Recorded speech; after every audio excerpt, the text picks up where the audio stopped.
تو میں ایک دوست ناراض ہو گئے اپنے گھر سے، تو والد نے انہیں کہا ٹھیک ہے آپ الگ ہو جائیں، جو ان کا حصہ تھا وہ ان کو دے دیا۔ 4 بھائیوں میں سے ایک کو انہوں نے روانہ کر دیا۔ اب ظاہر ہے کچھ پریشان ہوئے، گھر چھوڑنا تھا تو ایک اور جگہ منتقل ہوئے، تو ان کے ایک دوست نے ان کی مدد کی اور ان کو انہوں نے کچھ دن اپنے ساتھ رکھا، پھر آہستہ آہستہ مواقع بن گئے اور جگہ ان کو مل گئی۔ تو وہ میرے ساتھ گفتگو کر رہے تھے، تو ہم جو سادہ لوگ ہوتے ہیں دیسی دیہاتی، وہ ہم نا ایک بات ہی پکڑ لیتے ہیں ساری زندگی اور تصویر کا دوسرا رخ دیکھنے کو تیار نہیں ہوتے۔ کہنے لگے جی یہ میرا محسن ہے، اس نے اتنے دن مجھے گھر رکھا، کوئی 20-25 دن اس نے مجھے اپنے گھر رکھا، پھر اس نے میرے ساتھ تعاون کیا، پھر کاروبار چلانے میں میری مدد کی، پھر مجھے مکان لے کے دیا۔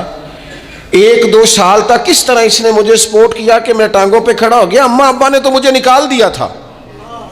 اور ان کی وہ شکوے بھی بیان کرنے لگا، شکایتیں بھی کرنے لگا۔ تو میں نے اسے کہا کمال ہے نا، جس نے 20 دن گھر میں رکھا وہ محسن ہے، اور جس ماں نے 9 مہینے پیٹ میں رکھا اس کے بارے میں تیرا رویہ ہی بدل گیا ہے۔ آپ غور کریں گے اور سمجھیں گے اس بات کو کہ 9 ماں نے پیٹ میں رکھا، اور کیا دکھ سہے، کیا تکلیف ہے۔ اور میں نے کہا اس نے 2 سال سپورٹ کی ہے، اور یہ تو تیرا محسن ہے۔ اور جس باپ نے اتنی سپورٹ کی کہ تیرے 3 بچے بھی ہو گئے، تو وہ بس 1-2 منٹ میں تو وہ چپ کر گیا۔ میں نے کہا تمہیں یہ سپورٹ نظر نہیں آئی؟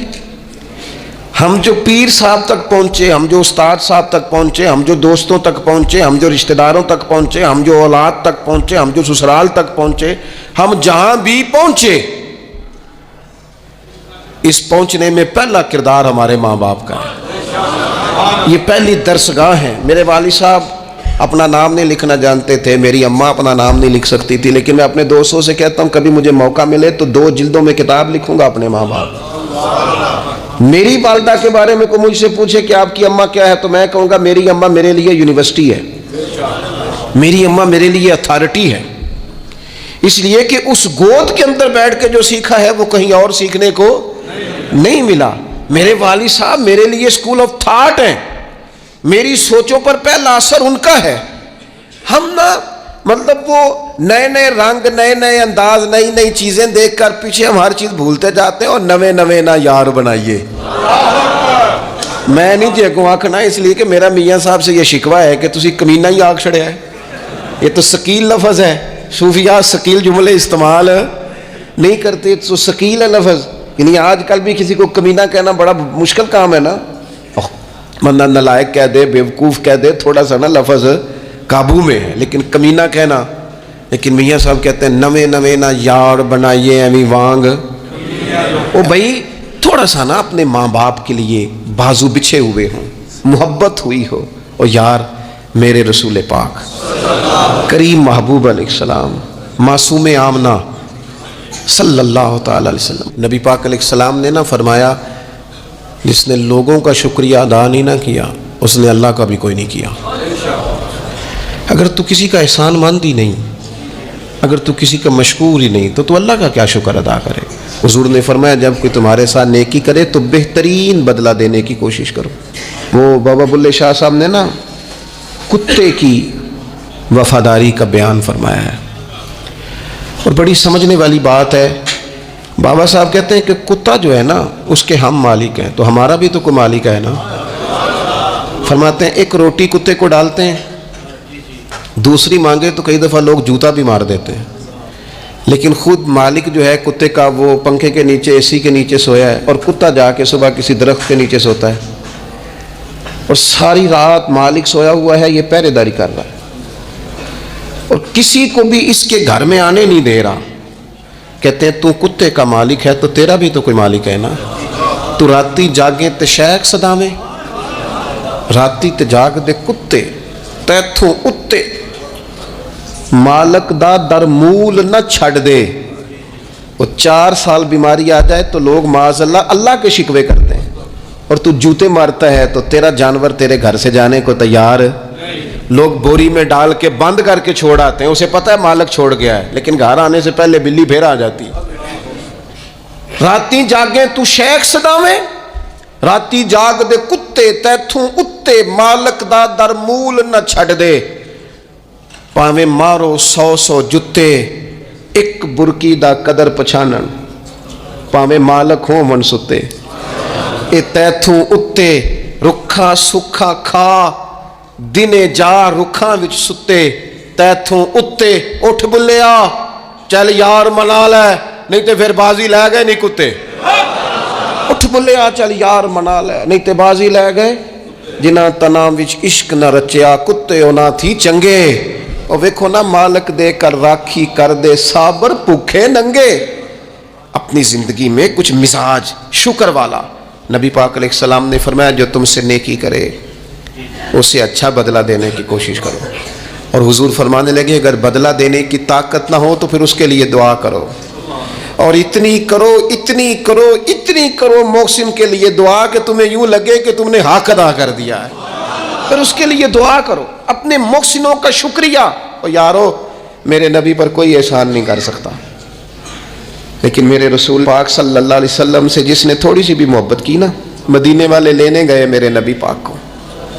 ہجرت سے پہلے تو حضور کے چچا حضرت عباس رضی اللہ تعالیٰ عنہ حالانکہ ابھی کلمہ نہیں پڑھتے تھے وہ کہنے لگے او مدینے سے لینے آنے والوں نبی پاک یہاں بڑے معزز ہیں ان کا بڑا اعزاز ہے اگر تم محبوب کی حفاظت کر سکتے ہو تو پھر لے کے جانا تو اہل مدینہ نے کہا کہ آپ ایک دفعہ بھیجیں تو صحیح ہم تو اپنے اہل خانہ سے بڑھ کر حفاظت کریں گے یہ باتیں ہو رہی ہیں ایک انصاری تھے حضرت ابو الحیثم اٹھ کے نا حضور کے قریب گئے کہنے لگے یا رسول اللہ ایک بات کر لوں حضور نے فرمایا کر لو عرض کی حضور ہمارے جن سے بھی تعلقات ہیں ہم سب سے بگاڑ دیں گے حضور ہم صرف اور صرف آپ کی غلامی کریں گے لیکن ایک ہلکا سا ڈر ہے اگر اجازت ہو تو عرض کر لوں حضور نے فرمایا کرو عرض کرنے لگے یا رسول اللہ کل کو اگر آپ کو غلبہ ملے اور اللہ کے فضل سے ملے گا تو پھر ایسا نہ ہو کہ آپ اپنی قوم کی طرف لوٹ آئیں تو پھر ہم سے یہ فراق یہ بچھوڑا سا نہیں جائے گا حضور پھر آپ واپس تو نہیں آئیں گے تو حضور نے ان کی بات سنی تو حضور مسکرا پڑے فرمایا مدینے والوں سنو کبھی نہ بھولنا میں تم میں سے ہوں اور تم مجھ میں سے ہو چھوڑ کے کیوں ہمارے ایک بزرگ سے کسی نے کہا تھا او تم لوگ مدینے زیادہ رہتے ہو حالانکہ نبی پاک نے تو مکے میں زیادہ وقت گزارا ہے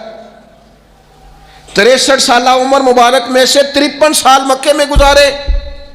مدینہ طیبہ میں تو صرف 10 سال گزارے اور تم ہر وقت مدینہ کرتے ہو وہ کہنے لگے جا کے اپنا کیلکولیٹر ٹھیک کر تیرا یہ فلسفہ بھی ٹھیک نہیں نبی پاک نے مکے میں 53 سال گزارے ہیں اور مدینے میں قیامت تک کے لیے ڈیرا لگایا ہے جا کے کیلکولیشن ٹھیک کر حضور نے فرمایا رہنا بھی یہاں ہے دفن بھی یہاں ہونا ہے قیامت میں اٹھوں گا تو میری قبر بھی مدینے سے کھلے گی مدینے والوں نے نا ایک دفعہ پھر ایک موقع آیا مکہ فتح ہو گیا تو فتح مکہ کے بعد نا ایک جنگ تھی اس جنگ میں نا کچھ مال غنیمت آیا تو نبی پاک علیہ السلام نے وہ مال غنیمت یہ ایک مؤلفۃ القلوب قرآن پاک کی اصطلاح ہے تالیف قلب کے لیے مال دینا تو مکے کے لوگ مسلمان زیادہ ہوئے تھے نئے ہوئے تھے حضور نے مال زیادہ دیا صحیح حدیث میں موجود ہے زیادہ مال ذرا محبوب نے ان لوگوں کو دیا